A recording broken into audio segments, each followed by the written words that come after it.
taught that knowledge is what makes us intelligent, that we have to learn facts, and that our analytical minds, based on how much we know, will help us in life. But the truth is that we make choices in life based on our emotions. So the emotional intelligence is all I'm talking about in my videos. I'm Dr. Anatoli Gradinarov, the author of the book Revolution of the Mind. The conception of self-love is popular in the New Age circles and practices. But if a person believes in it, blindly believes in it, just as a blind belief, he doesn't help himself at all to improve his life. Love the others as you love yourself. A wise man said one long time ago. And what he meant was simply this, that you have to love yourself on the first place as something which is expected from you. In today's world, in the society, if you show self-love, if you choose yourself, you're going to be judged. It's a perception from the surrounding world. People like to manipulate by opinions, and they will make you feel guilty if you choose yourself over them. And what is the line between selfishness and self-love? Let's start with this. Take yourself on a date. Go to a movie theater. Get a big bucket of popcorn. Get a big Coke. Don't share it with anyone. It is your date with yourself. You want to be pampered. You want to be pleased by yourself. Make that date the most romantic one you've ever been on. It's your date with yourself. Remember, your mission is to please yourself. There is nothing selfish in pleasing yourself. Of course, everybody will make you believe the opposite. Misery like company, they say. So people will try to bring you down to their level of misery. To please yourself is not selfishness. To take somebody down to your level of misery is selfishness. Forget about the critic. The critic will always be there. Just focus on your date with yourself.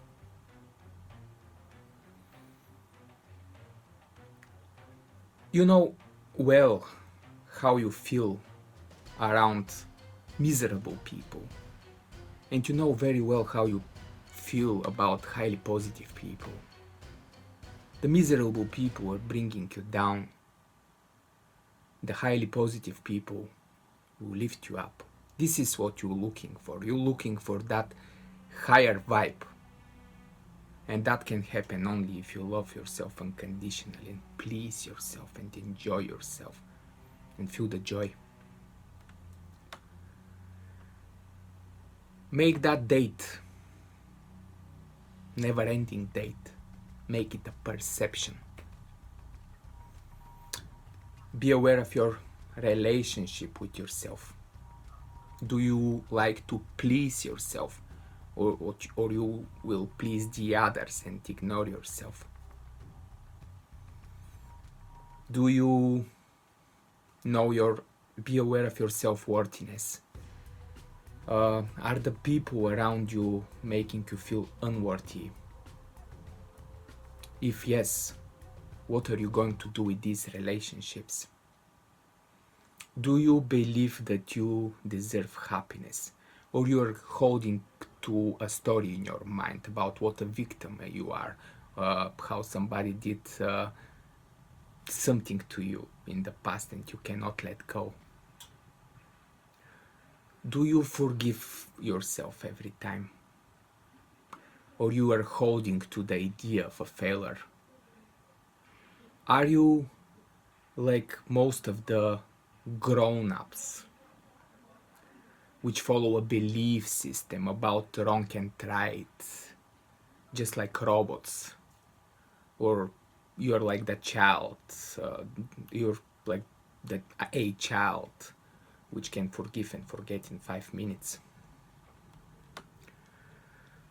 A never-ending date with yourself. This is what you're missing in your life. In order to please the society around you, by realizing that you don't need to please anybody and to prove that you are worthy to anybody and accept yourself as you are. You are starting to love yourself unconditionally.